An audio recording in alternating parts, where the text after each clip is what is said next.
jedva čekam sat biologije odmah. Baš sam se dobro pripremio i tema mi je baš po guštu. Stvarno? Moram reći, meni je povijest puno zanimljivija od biologije. Kako? Ne, biologija je puno cool, pogotovo otkako imamo temu o ekosustavima. To je mega zanimljivo. Čak i domaći zadaci koje smo imali o buržujima i tome. Čak sam pročitao stranicu više jer mi je bilo tako zanimljivo.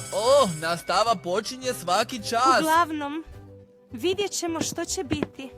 Dobro jutro, drage učenice i učenici. Dobro jutro! Hej Larisa, što radi ovdje ravnateljica škole? Mislila sam da sad imamo biologiju kod herbaritima. Nemam Pa, pojma. Julijane, ali... želim čuti što ona govori. Dakle, draga djeco, gospodin Maritin je nažalost iznenada obolio. Zato ga danas zastupam. Pošto, nažalost, ne znam što ste zadnje radili na biologiji i ja to uopće ne predajem, već matematiku. Predlažem da danas radimo matematiku. Oh ne, matematika, baš to. Matematika mi baš i nije toliko draga, a biologija mi je trenutačno najdraži predmet. I tako sam se dobro pripremio, La. Što to sad znači? Ma, opusti se, Julijan. Mati uopće nije tako loš.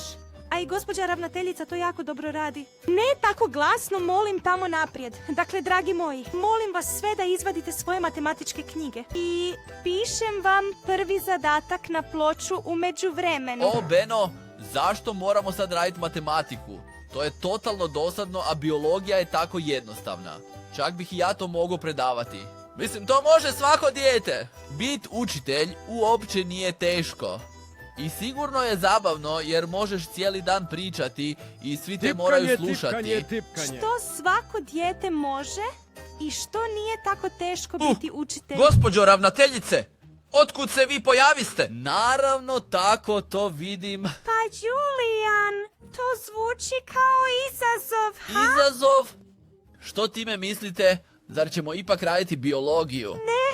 Nećemo raditi organsko, budući da ne predajem biologiju, ali ako je biti učitelj tako jednostavno, možda bih sada imao ideju. I to mi Redu, odvijeni. Što kažeš na zaostatak sata ti si učitelj? Tako možete imati svoj sat biologije i pokazati nam svima kako biste vodili nastavu. Pa da vidimo hoćeš li i nakon toga misliti da je biti učitelj tako jednostavno. Zbilja? Smijem to doista učiniti? To će sigurno biti super cool. Hvala. To je tek eksperiment. Od mene može, ali što kažu ostali? Treba li Julijan preuzeti nastavu? Naravno, ostat ću i ja ovdje da pomognem ako bude pitanja. Znači, tek smo nas troje razgovarali, malo sam skeptičan, ali preglasani smo. Dakle, daćemo Julijanu priliku. Ajde, pokaži što znaš, Julijan. U redu, dobro. Onda je to odlučeno i Julijan, samo zapamti da je važno odgovorno se nositi s tom ulogom. Morate osigurati da svi nešto nauče. Predlažem da nastavite tamo gdje ste stali na biologiji. Dakle, moraš se nadovezati na to. Misliš li da možeš to izvesti? Ali ako primijetim da ne shvaćaš ozbiljno ulogu učitelja ili ako zapnete, onda predlažem da završimo s tim i možda se prebacimo na Batum. No, vidjet ćemo što će biti. To će biti to. Bit će sjajno. Stvarno će biti super. Totalno ću to razvaliti i vidjet ćete, bit će to jedan fantastičan sat. U redu. Onda prepuštam ovdje našem novom učitelju, Julijanu Vogelu. I želim vam puno zabave i puno uspjeha, Julijane. Vidjet ćemo što će biti. Što će biti? Hvala. Dakle, od sada sam vaš učitelj. Znači, ja sam Julijan Vogel ili za vas, gospodin Vogel. Hajdemo krenuti iz početka. Dobro jutro, dragi učenici. Pa dobro, do sljedećeg puta. Vidimo se. To je bilo smiješno. Oduvijek sam to htio napraviti. Trenutak, sad sam učitelj u redu. Dakle, djeco, vidimo se u sljedećem videu. pričamo o ekosustavima i bila je zadaća o tome, posebno dio s morskim psima. Titlovi! Sjetio od sam se Stefani nečega. Kajges. Jeste li znali da su crvi jako važni za zemlju? Ah, Albert, javljaš se. Što je bilo? Jure. Naravno da smo to znali. Pa pisalo je u poglavlju koje smo trebali čitati. Pa dobro, i dalje nisam baš skužio o čemu se radi. Wow, stani malo, ne pričajte svi odjednom. Znači, sjetite se da se javite kad nešto želite reći. Ah, čovječe, kad svi ovako preklapaju, totalno me izbace iz takta. Dakle, ja kao vaš učitelj ću vam to sada objasniti. Pomažemo tlu da ostane rahlo i plodno. Naime, jedu uginulo lišće i pretvaraju ga u hranjivu zemlju. I može li mi itko od vas reći zašto su crvi tako sjajni za vrtlare? Pa, ima li tko ideju? Paula, možda ti? Čekaj, zar ne rade nešto sa zemljom što na kraju pomaže vrtovima ili tako nešto? Da, zapravo oni čine tlo plodnim za meso, ali ne. Samo to, oni također rahljaju tlo, što je zaista važno da korijenje može disati. Luis, javljaš se i ti? Da, molim? Bez glista ima manje biljaka. Da, točno, Luis. Bez glista i drugih malih pomagača u tlu, mnoge bi naše biljke rasle mnogo lošije. Zamislite to ovako, kao da je tlo velika torta od čokolade.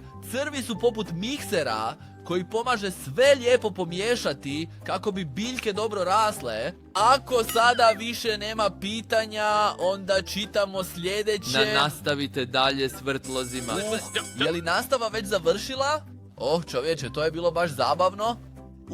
Plačem. Dakle, učenici, bili ste odlični, bilo je zabavno i rekao bi da onda za vas nema domaće zadaće. Ugodna pauza. Samo kratko, djeco. Ja bih također nešto nadodao. Moram reći, stvarno ste sjajno sudjelovali.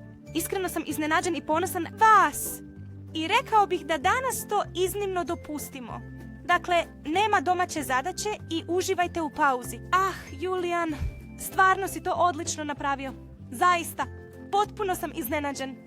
Iskreno, to nisam uopće očekivao. Još uvijek misliš da je lako biti učitelj.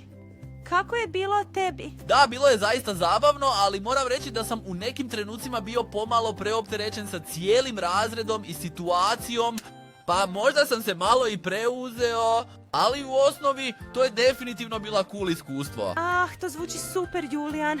Dakle, mislim i da si danas stvarno nešto vrlo važno naučio. I točno tako mislim, biti učitelj nije samo...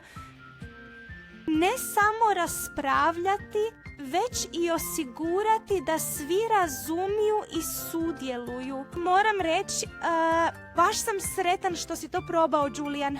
Mislim, danas si svima pokazao koliko je važno isprobavati nove stvari i preuzeti odgovornost. Da, definitivno sam puno toga usvojio i moram reći, biti učitelj je baš cool posao. Hvala što ste mi to dopustili isprobat. Biti učitelj je stvarno bilo zabavno, ali za sada ostajem učenik. Hej ljudi, ja sam Julijan iz... I ako želite čuti više od nas, odnosno od obitelji Vogel, poslušajte nas na Spotifyu ili iTunesu ili čak na Amazon Musicu. Gotovo je, oni ćete pronaći naše sjajne radiodrame i vjerujte mi, svidjet će vam se. Do sljedećeg puta, ćao! Vjeruj mi, stvarno su super! I da, poslušajte ih, uživajte,